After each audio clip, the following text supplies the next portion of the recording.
Picos Herta Soup.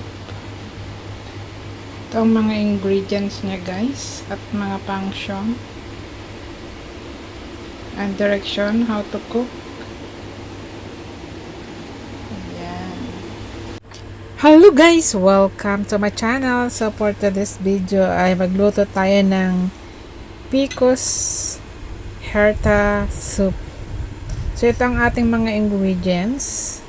So kagaya din ito ng nauna kong niluto na moistening lungs, para to sa lungs guys.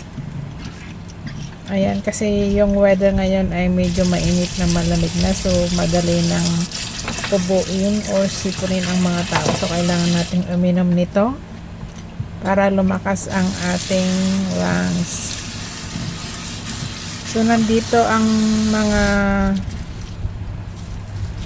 pangalan ng ingredients.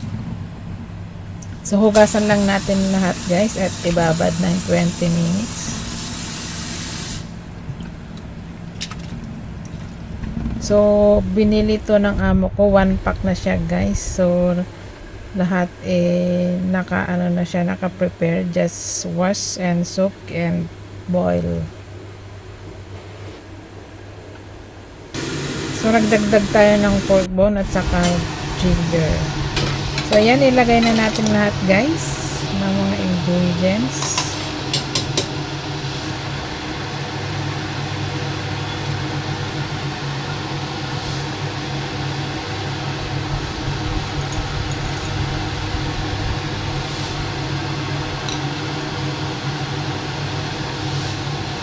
Then mag-add tayo ng salt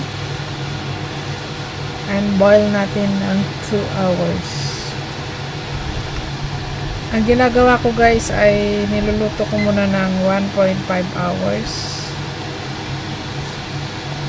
That is 90 minutes. Tapos mamaya ilagay natin yung white fungus.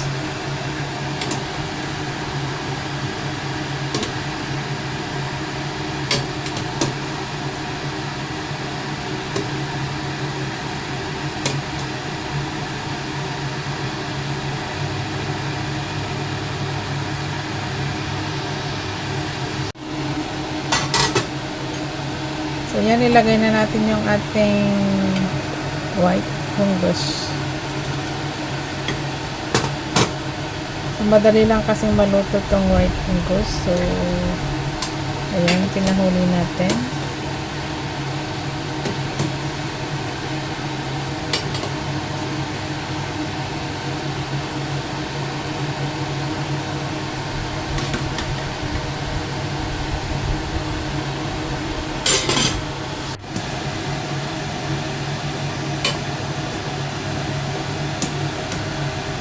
So ayan guys, naluto na siya. So ilagay na natin sa ating maliit na bowl.